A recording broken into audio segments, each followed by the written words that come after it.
BLM Kerala, Tamil Nadu, Pondicherry. സ്ത്രീകൾക്ക് ordinary ബസ്സുകളിൽ സൗജന്യ യാത്ര ഒരുക്കുന്ന പ്രിയദർശിനി പദ്ധതി തുടങ്ങും മുൻപ് തന്നെ പ്രതിസന്ധിയിലാണ്. KSRTCക്ക് മുൻകൂർ പണം അനുവദിക്കില്ലെന്ന സർക്കാർ നിലപാടാണ് തർക്കത്തിന് കാരണം. പദ്ധതി മുന്നോട്ട് കൊണ്ടുപോകണമെങ്കിൽ മുൻകൂർ തുക അനുവദിക്കണമെന്ന് KSRTC ആവശ്യപ്പെട്ടിട്ടുണ്ട്. അല്ലെങ്കിൽ ഇന്ധന സബ്സിഡിയെ ബാധിക്കും, നഷ്ടം എങ്ങനെ നികത്താമെന്ന് ധനവകുപ്പുമായി ചർച്ച നടത്തുമെന്നും KSRTC വ്യക്തമാക്കിയിട്ടുണ്ട്. സീറോ ടിക്കറ്റ് പരിശോധിച്ച് ഓരോ മാസവും അവസാനം ചെലവായ തുക KSRTCക്ക് നൽകാമെന്നാണ് സർക്കാർ ആലോചിച്ചിരുന്നത്.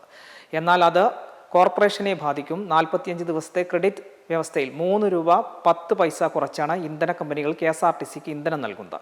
പ്രിയദർശിനി പദ്ധതി വരുന്നതോടെ വരുമാന നഷ്ടമുണ്ടാകും. ഇതോടെ ഇപ്പോഴുള്ള സബ്സിഡി കമ്പനികൾ ഒഴിവാകുമെന്ന ആശങ്ക KSRTCക്കുണ്ട്. ഒന്നെങ്കിൽ മുൻകൂറായി പണം നൽകണം, അല്ലെങ്കിൽ ഓരോ ദിവസം ടിക്കറ്റുകൾ നോക്കി ചെലവായ തുക നൽകണമെന്നാണ് KSRTCയുടെ ആവശ്യം.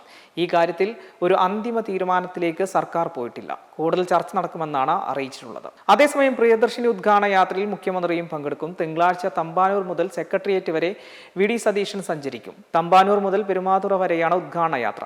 പ്രിയദർശിനി ബസ്സിൽ പ്രത്യേക സ്റ്റിക്കർ പതിക്കാനും തീരുമാനമായിട്ടുണ്ട്. സംസ്ഥാന സർക്കാരിന്റെ ഇന്ദിരാ ഗ്യാരണ്ടി പദ്ധതിയുടെ ഭാഗമായി പ്രിയദർശിനി എന്ന് പേരിട്ടിരിക്കുന്ന ഈ പദ്ധതി ജൂൺ 15 മുതലാണ് നടപ്പിലാക്കുന്നത്. മെമ്പർമാരുടെ നിക്ഷേപങ്ങൾക്ക് ഉയർന്ന ലാഭവിഹിതം നൽകുന്ന കേന്ദ്ര സർക്കാർ സഹകരണ registered society Bharat Lajna multi state housing cooperative society limited.